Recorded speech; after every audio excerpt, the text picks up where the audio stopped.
19 अप्रैल 2023 प्रातः मुरली। ओम शांति। बाप दादा मधुबन। मीठे बच्चे, अब स्वीट होम चलना है, इसलिए पुरानी दुनिया के कर्मों की लेन देन व हिसाब किताब चुकतू करो। योगबल से विक्रमाजीत बनो। प्रश्न: तुम बच्चे लाइट हाउस बनकर बाप से योग क्यों लगाते हो? उत्तर: क्योंकि तुम्हें सबको इस नर्क रूपी खारी चैनल से पार ले जाना है। तुम मुक्तिधाम और जीवन मुक्तिधाम में जाने के लिए योग में बैठ हरेक को सर्चलाइट देते हो। तुम रूहानी पंडे भी हो, तुम्हें सबको स्वीट होम का रास्ता बताना है, सबको ज्ञान और योग के पंख देने हैं। गीत प्रीतम आन मिलो। ओम शांति। बच्चों को समझाया गया है, जब रात अंधेरी हो जाती है तभी प्रीतमाओं का प्रीतम आते हैं, अर्थात सजनियों के साजन आते हैं। सजनी क्यों कहा जाता है? क्योंकि आत्मा जब शरीर के साथ है तो सजनी है। सजनियां अपने अशरीरी साजन को याद करती हैं।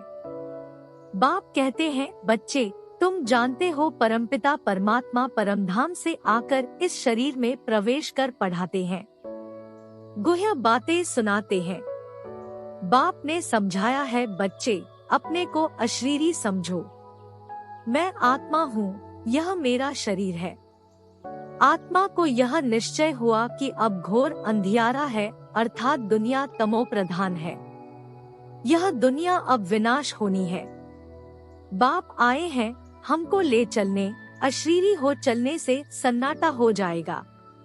आत्मा जब अशरीरी बनती है तो घर में सन्नाटा हो जाता है ना।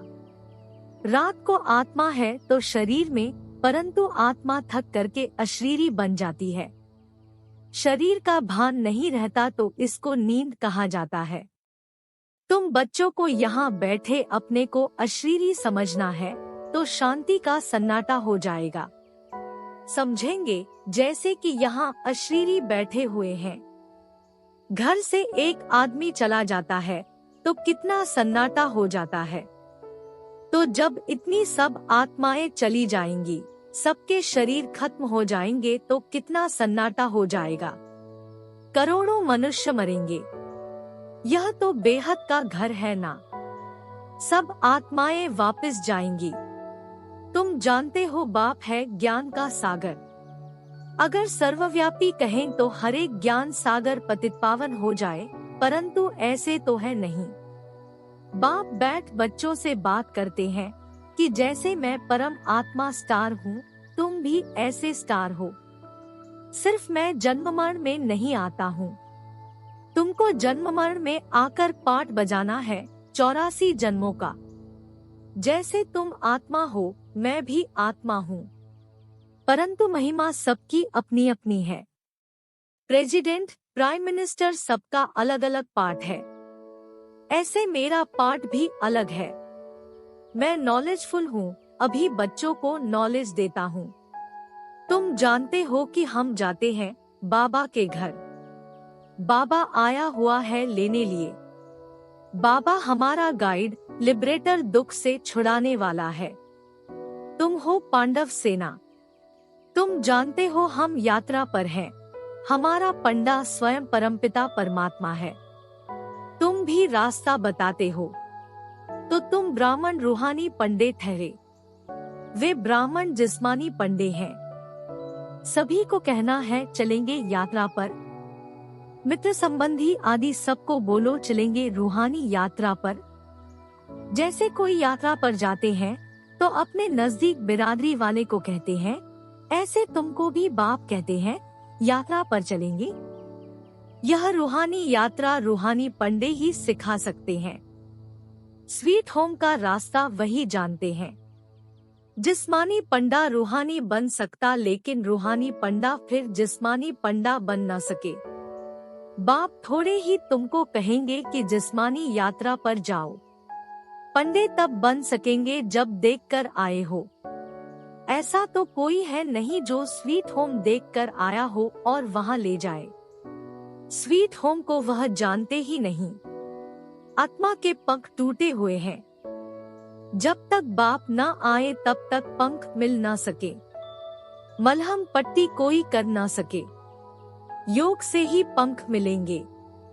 भागना सबको है, कोई योग बल से विक्रमाजीत बनते हैं, कोई फिर सजाएं खाकर हिसाब किताब चुकतू करते हैं। दुख का सारा हिसाब किताब चुकतू होता है। यह सब ड्रामा में नूंद है, अपने विकर्मों का साक्षात्कार गर्भ में होता है, फिर सजाएं भोग बाहर निकलते हैं। अभी तो बेशुमार मनुष्य मरते हैं, सबको अपना हिसाब किताब चुकतू करना है। पुरानी दुनिया के कर्मों की लेन देन का हिसाब किताब खलास कर अभी तुम नई दुनिया के लिए हिसाब किताब जमा करते हो। बाप कहते हैं तुम याद में रहो तो विकर्म विनाश होंगे। फिर स्वदर्शन चक्र फिराने से तुम्हारी बहुत मिल्कियत जमा होगी।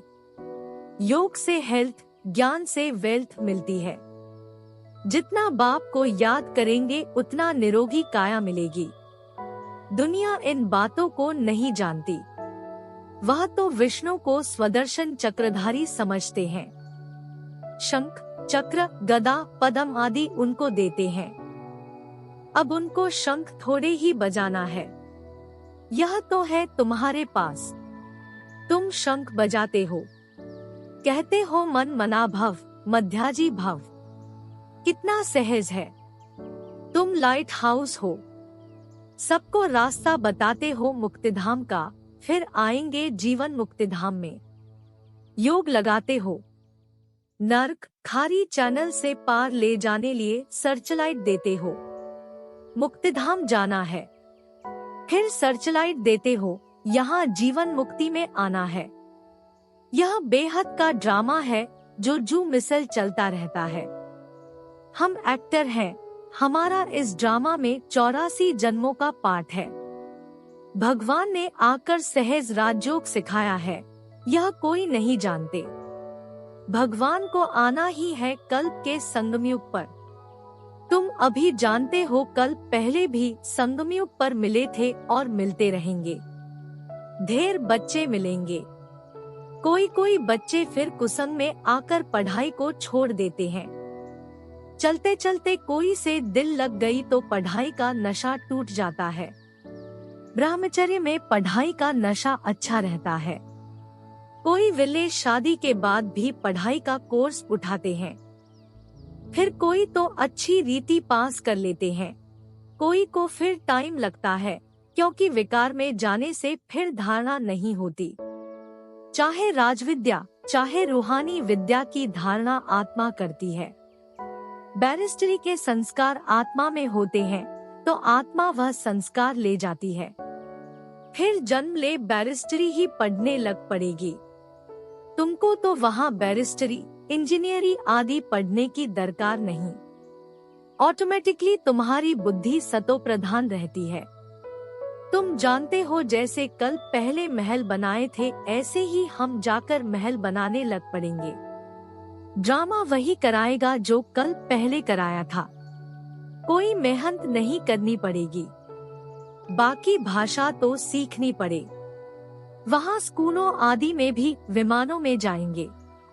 बहुत बड़े बड़े घर होते हैं। समझो जितनी एरिया में आबू है उतनी एरिया में एक घर होगा। फिर आबू रोड जितनी एरिया में दूसरा महल होगा। जमीन तो बहुत रहती है। प्रजा को भी बड़ी जमींदारी, बड़े बड़े महल होंगे। अभी भी देखो बम्बई में कितने मनुष्य हैं, फिर बम्बई होगी नहीं, कराची होगी नहीं, सब मीठे पानी पर होंगे। नदियां भी सब कायदे अनुसार होंगी। मजाल है कोई नदी उथल खाए। सब तत्व आदि ऑर्डर में रहेंगे। तुम प्रकृति पर विजय पाते हो। 5 तत्वों पर तुम्हारा राज्य चलता है। कभी गुस्ताखी, चंचलता नहीं करेंगे तो बाप की श्रीमत पर चलना पड़े। बाप कहते हैं काम महाशत्रु है, इनको जीतो, नहीं तो वर्षा नहीं मिलेगा। इस समय फेल हुए तो कल्पकल्प फेल हो जाएंगे, फिर चांस नहीं मिलेगा। उस पढ़ाई में फेल होते हैं तो दोबारा पढ़ते हैं। यहाँ फिर यह चांस नहीं, कल्प कल्प का चांस है। प्राप्ति बहुत ऊंच है। समझाना चाहिए। सन्यासी लोग कहते हैं दोनों को पवित्र रहना इम्पॉसिबल है। बोलो नहीं, पॉसिबल है। सन्यासियों के लिए इम्पॉसिबल क्यों है? क्योंकि उनका हठयोग है, घर बार छोड़कर जाते हैं। फिर भी वही शंकराचार्य आएंगे। भारत पतित होने लगता है तो सन्यासी आकर थमाते हैं। इसकी सेवा का उनको फल मिलता है जो गवर्नमेंट के भी गुरु बन जाते हैं। तुम बच्चों का तो सबसे बड़ा मान है। तुम्हारी जो आमदनी होती है वह कोई की हो न सके। जो गरीब हैं, एक पैसा देते हैं, उन्हें भी महल मिल जाते हैं। प्रत्यक्ष फल का साक्षात्कार दिव्य दृष्टि से होता है। दिव्य दृष्टि दाता आकर तुमको पढ़ाते हैं। नहीं तो एम ऑब्जेक्ट का मालूम कैसे पड़े, इसलिए माताओं को साक्षात्कार कराता हूँ। मीरा ने कितनी तपस्या की, परंतु वह कोई वैकुंठ की मालिक बन न सके। बाप कहते हैं साक्षात्कार मैं कराता हूँ। 1 सेकेंड में दिव्य दृष्टि मिलने से वैकुंठ में जाए डांस करते हो, इसमें कोई तपस्या आदि की बात नहीं। भक्ति मार्ग में तो बहुत नौधा भक्ति करने के बाद साक्षात्कार होता है। दिव्य दृष्टि की चाबी मेरे हाथ में है, कोई को मैं देता नहीं। भक्ति मार्ग में वहाँ बैठे साक्षात्कार कराता हूँ। तुम बच्चों को तो विश्व का मालिक बनाता हूँ। दुनिया में तो अनेक प्रकार के मनुष्य हैं। कोई धन में मस्त, कोई साइंस में मस्त, कोई किस में मस्त, परंतु तुम्हारे आगे सब वर्थ नॉट ए पेनी है। सबका धन मिट्टी में मिल जाता है, सब खाक हो जाएगा। किसकी दबी रही धूल में। चोर भी बहुत लूटते हैं, हर एक अपने हमजिन्स को प्यार करते हैं, दूसरे को देखते ही गर्व हो जाते हैं। दिन प्रतिदिन तुम देखेंगे कि कितनों को मारते रहेंगे। चाहते हैं कि हर एक अपने बर्थ प्लेस में चले जाएं, तो अपने देश से निकालते रहते हैं। अब तुम बच्चे बाप को याद करने से वर्षा लेते हो। जानते हो हम अशरीरी आत्मा है, 84 जन्मों का अब पाठ पूरा किया। कितने करोड़ आत्माएं हैं, सभी की जीवन कहानी तो नहीं बताएंगे ना, मुख्य की ही बताएंगे। मुख्य हो तुम, तुम्हारा मंदिर बना हुआ है। जगत अम्बा, जगत पिता के बच्चे तो बहुत होंगे। वैकुंठ का भी यादगार है। इनका चैतन्य मंदिर वास्तव में सतयुग है। जड़ मंदिर में स्वर्ग के सब एक्टर्स नहीं आ सकेंगे। यह है मॉडल रूप में मंदिर, यादगार। लक्ष्मी नारायण का मंदिर कितना छोटा है, सतयुग में तो चैतन्य मंदिर कितना बड़ा होगा। कितने बाग बगीचे होंगे। मुगल गार्डन तो उनके आगे कुछ भी नहीं है। वहाँ के फल आदि इतने अच्छे होंगे जो बात मत पूछो। रात दिन का फर्क होता है।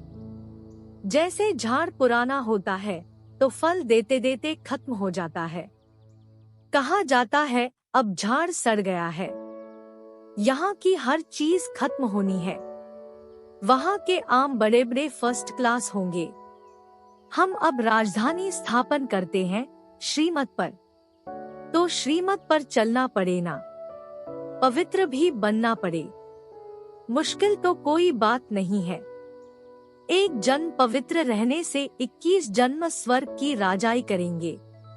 फिर भी ऐसा कौन होगा जो पवित्र नहीं बनेगा, श्रीमत पर नहीं चलेगा। तुम जानते हो भारत सचखंड था, यहाँ सच्ची बादशाही थी। अभी यह है झूठ खंड। हर बात में झूठ बोलते रहते हैं। कह देते हैं फलाना ज्योतिज्योत समाया अथवा निर्वाण धाम गया।